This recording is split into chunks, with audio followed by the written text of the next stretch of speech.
छाती पे कॉम्प्रेशन देके किसी भी मरते हुए इंसान की जान बचा सकते हैं। तो ये आम इंसान के लिए बहुत इंपॉर्टेंट स्किल्स है। ये अपन घर पे भी हमारे काम आ सकता है। कहीं हमारे पब्लिक प्लेस में हम कहीं गए हैं या किसी पब्लिक इवेंट, बड़े इवेंट में गए हैं, वहां पे कुछ ऐसा कैजुअलिटी हो गया, कोई इंसान अरेस्ट में चला गया, उसमें हम सिर्फ अपने 2 हाथों से उस इंसान की जान बचा सकते हैं। तो we all can be a life saver. यही हमारा मुहिम है। इस ट्रेनिंग के थ्रू हम हर एक इंसान को लाइफ सेवर बनाना चाहते हैं। तो ये हमारा मिशन है। इसमें भी लिखा है you can save 1 life with your 2 hands. तो मैडम उसके आगे वो स्टेप्स बता देंगे शॉर्ट में। अगर आपके सामने कोई बेहोश होकर गिर जाता है या कोई एक्सीडेंट हुआ है, अगर रोड के बीच में मान लीजिए एक्सीडेंट हुआ है और वो बेहोश है, तो सबसे पहली चीज है दृश्य सुरक्षा की जांच कीजिए। मतलब क्या है कि आपकी सेफ्टी और उस विक्टिम की सेफ्टी, ये दोनों भी बहुत जरूरी है। इसलिए उसे एक रास्ते के बीच में अगर वो है तो उसे एक तरफ आपको रास्ते के एक बाजू में उसे लाना है। तो फर्स्ट स्टेप इज दृश्य सुरक्षा की जांच कीजिए, जिससे कि विक्टिम और आप दोनों भी सुरक्षित रहें। सबसे जरूरी बात यह है कि इस विक्टिम को आपको हार्ड सरफेस, मतलब कड़क सरफेस पे आपको रखना है, जिससे कि हम ये चेस्ट कॉम्प्रेशंस जो देंगे वो इफेक्टिव हो जाता है। So second step is check for responsiveness, मतलब हमें उसका रिस्पॉन्स उस विक्टिम का चेक करना है, पीड़ित व्यक्ति का। तो हम पहले क्या करेंगे, tap gently on the shoulder, shoulder को थपथपाइए और उन्हें पूछिए क्या आप ठीक हो, क्या आप ठीक हो। अगर आपको कोई भी रिस्पॉन्स नहीं मिलता है तो आपको सबसे पहले कॉल फॉर हेल्प करना है। कॉल फॉर हेल्प मतलब कोई भी दूसरे पर्सन को आपको अपनी मदद के लिए बुलाना है और उसे बोलना है कि आप 108 की एम्बुलेंस को फोन कीजिए। 108 ये महाराष्ट्र का इमरजेंसी मेडिकल सर्विसेज नंबर है। अगर आप 108 पे फोन करते हैं तो उनकी एम्बुलेंस आप तक आती है, जो वेल इक्विप्ड रहती है, उसमें डॉक्टर भी साथ में आता है। ठीक है।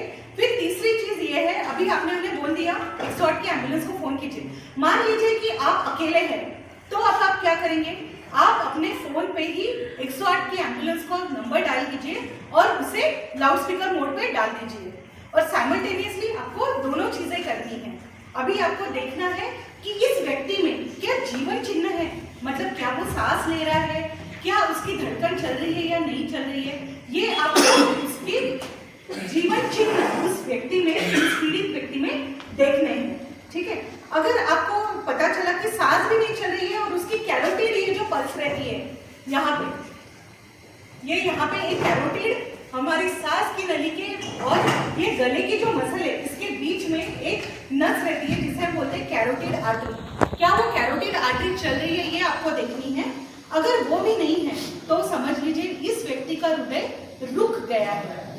अब इसे चेस्ट कॉम्प्रेशंस, मतलब हमें छाती संपीड़न करने की जरूरत है।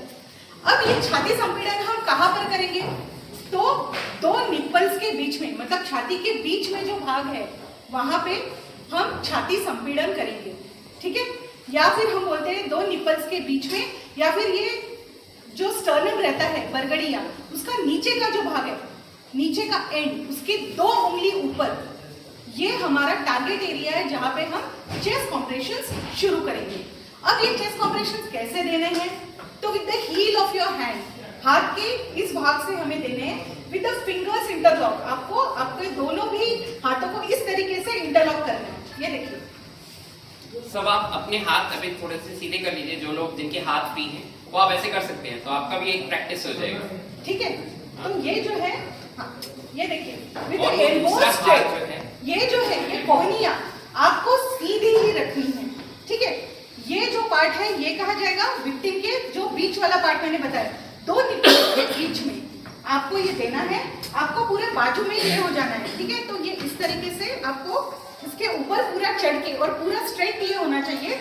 आपको चेस्ट कॉम्प्रेशन शुरू करने हैं। कितने रहेंगे, 100 to 120 पर मिनट, 100 से 120 की रफ्तार से। और कितना दबाना है, तो 5 to 6 सेंटीमीटर्स इन डेप्थ। ठीक है। सो 100 से 120, जब भी मैं करती हूँ लोगों को 5 डिजिट्स अच्छा लगता है, डिजिट्स ऑफ 5, तो 5 सेंटीमीटर 100 पर मिनट की रफ्तार से आपको चेस्ट कॉम्प्रेशंस देने हैं। ठीक है। और ये कब तक देंगे आप, जब तक कि आप तक एम्बुलेंस नहीं आ जाती, या फिर वो पीड़ित व्यक्ति वो फिर से कॉन्शियस हो गया है, मतलब वो बात करने लगा है या खांसने लगा है, या तीसरी चीज आप इतने थक गए हो कि आप चेस्ट कॉम्प्रेशंस नहीं दे पा रहे हो। ठीक है, ये कब तक आपको देना है, कितने देंगे? 30 30 30 30 30 5 साइकिल्स दूंगी मैं। उसके बाद मेरे साथ वाले जो है वो आएंगे और वो फिर से 30 30 30 30 30 ऐसे 5 साइकिल्स वो कंप्लीट करेंगे। क्योंकि ये चेस्ट कॉम्प्रेशंस देते हो तो आप बहुत थक जाते हो, तो आप कंटिन्यूअस इतना दे नहीं पाते, इसलिए रोल स्विच ओवर भी आपको करना है आफ्टर एवरी 5 साइकिल्स। आज 7-8 सालों से हम अपनी मुहिम छेड़ रहे हैं, तो 7-8 सालों में काफी कुछ फर्क पड़ा है। हमको काफी इंसिडेंसेस पता चलते हैं कि अरे मैंने वो ट्रेनिंग की थी तो मैंने अपने पड़ोस में एक पेशेंट को थोड़ा सा मदद करने की कोशिश की, हमको फोन्स आते हैं, हमको मैसेजेस आते हैं कि हमने ये किया, तो धीरे धीरे बदलाव आ रहा है और वो पैनिक सिचुएशन, कंफ्यूजन सिचुएशन धीरे धीरे कम होते हैं। हॉस्पिटल में अगर फोन करते हैं तो एक बार वो लोग भी बताते हैं कि आप ये सब करना शुरू कर दीजिए, और वो इंस्ट्रक्शंस देते हैं कि आप उनको फ्लैट सर्फेस में लेटा के जब तक हेल्थ नहीं आती आप उनको कॉम्प्रेशंस शुरू करें। ऐसे वो भी आपको प्रॉम्प्ट्स दे सकते हैं जब आप हॉस्पिटल में या नियर बाय मेडिकल सर्विसेज। क्योंकि स्ट्रेस आजकल बहुत इंपॉर्टेंट रीजन हो गया है सारे हार्ट के प्रॉब्लम्स का, और over out of the limit कोई भी चीज हार्मफुल है। जैसे इवन एक्सरसाइज भी बहुत आउट ऑफ द लिमिट है, करना हानिकारक हो सकता है। जैसे बहुत सारे लोग जो एग्रेसिव एक्सरसाइजेस करते हैं उनका भी पता चलता है कि वो मैराथन 42 किलोमीटर मैराथन गया और रास्ते पे कोलैप्स हो गया, तो वो भी अपनी बॉडी के हिसाब से कभी कभी इनबैलेंस में चला जाता है। टेन्योर में हमने एक मिशन रखा है हमारे लिए, mission M2 mental wellbeing for medico, जिसमें हम हमारी ISA नागपुर सिटी ब्रांच के तहत हम ऐसे कुछ प्रोग्राम्स कंडक्ट करेंगे साइकेट्रिस्ट सोसाइटी के साथ मर्ज करके, जिसमें जो यंग डॉक्टर्स हैं या यंग स्ट्रेसफुल प्रोफेशन के जो लोग हैं उनके लिए हम काउंसलिंग सेशंस कंडक्ट करेंगे। ISA नागपुर के थ्रू हमने ये मिशन शुरू किया है इसका। तो जैसे कि अभी अपन अपने इम्पोर्टेंट इवेंट पे शुरू करते हैं, जैसे हमारा अभी इंस्टॉलेशन सेरेमनी है 7 दिसंबर IMA hall JR Shaw auditorium में 7 PM सैटरडे को, जिसमें हमारी न्यू टीम का इंस्टॉलेशन सेरेमनी होने वाला है, जिसमें मैं उमेश रामतानी प्रेसिडेंट के तौर पे इंस्टॉल होने वाला हूँ। डॉक्टर अंजलि बोरकर जो प्रोफेसर DMMC नागपुर हैं वो ऑनरी सेक्रेटरी के पोस्ट पर इंस्टॉल होने वाले हैं।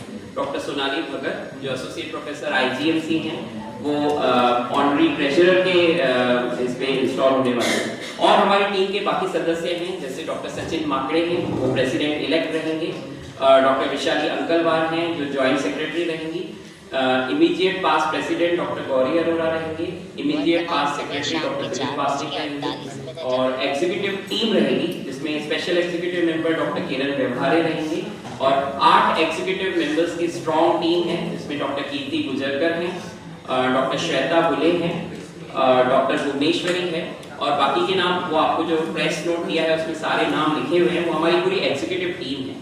तो इंस्टॉलेशन सेरेमनी के लिए जो चीफ गेस्ट आ रहे हैं वो डॉक्टर जे बाला वेंकट सुब्रमण्यम हैं, वो नेशनल एनेस्थीसिया सोसाइटी के प्रेसिडेंट हैं, वो गंगा क्रिटिकल केयर कोयम्बतूर के डायरेक्टर भी हैं, वो कोयम्बतूर से ऑल द वे हमारे लिए इंस्टॉलेशन सेरेमनी के लिए आ रहे हैं। उसके साथ साथ गेस्ट ऑफ ऑनर के तौर पे डॉक्टर अनीता नेहते मैडम हैं जो नासिक से आ रहे हैं, वो हमारी महाराष्ट्र की भूलतज्ञ संगठन की अध्यक्ष है, और उसके साथ साथ महाराष्ट्र के भूलतज्ञ संगठन के सचिव हैं जो डॉक्टर राजेश तगड़पल्ले हैं, वो ऑनररी सेक्रेटरी सैम्स हैं जो नांदेड़ से आ रहे हैं, और हमारे नागपुर के जो डिग्निटरीज हैं डॉक्टर CS चाम सर और डॉक्टर सौरभ पर्डे सर जो अलग अलग पोस्ट पे नेशनल और महाराष्ट्र के भूलतज्ञ संगठन पे ये हैं, तो वो भी हमारे यहाँ शामिल होंगे। और हमारे नागपुर के पास प्रेसिडेंट्स ISA ब्रांच के और हमारे सीनियर मेंबर्स और HODs of different medical colleges और बाकी हमारे सारे मेंबर्स को इनवाइट किया है। हम सर्जन के बारे में पता करते हैं, आज तक कोई भी एनेस्थेसियोलॉजिस्ट के बारे में पता नहीं करता, जबकि एनेस्थेसियोलॉजिस्ट इतनी रिस्क लेकर उसको एनेस्थीसिया देता है, और एनेस्थीसिया देना ही नहीं, एनेस्थीसिया से बाहर भी निकालता है और सुरक्षित रखता है ऑपरेशन के दौरान। तो पब्लिक से हम अपील करना चाहेंगे कि एनेस्थेसियोलॉजिस्ट के बारे में जानें और ये सुनिश्चित करें कि वो ऑपरेशन के दौरान या किसी भी प्रोसीजर के दौरान एनेस्थेसियोलॉजिस्ट के हाथों तले सुरक्षित थ्रू आउट। और एक और मिशन तो मैंने आपको पहले ही बता दिया है कि we will work for the upliftment of mental wellbeing of young budding professionals, चाहे वो प्रेस वाले हों, चाहे वो नॉन मेडिकल्स हों या यंग बडिंग डॉक्टर्स हों। क्योंकि आजकल बहुत बुरा लगता है कि हम काफ़ी इंसिडेंसेस सुनते हैं कि कोई यंग स्टूडेंट है जो हॉस्टल में ही फांसी लगा दिया, सुसाइड कर लिया, कुछ दवा ले लिया। डॉक्टर्स में भी बहुत सारे किस्से हो रहे हैं। तो उसका सबसे महत्वपूर्ण कारण है स्ट्रेस हमारी लाइफ में, और पेरेंटिंग इज ऑल्सो इम्पोर्टेंट। तो हर उस चीज़ को हम स्ट्रेस करेंगे और उसमें काउंसलिंग सेशंस कंडक्ट करेंगे। मेडिकल कॉलेजेस में ये होगा और साइकेट्रिस्ट सोसाइटी की मदद से हम लोग ये करेंगे, ये प्रोग्राम्स कंडक्ट करेंगे। तो ये हमारी रूपरेखा है पूरे साल भर की। हमने ऑलरेडी एक्टिविटीज शुरू कर दी हैं।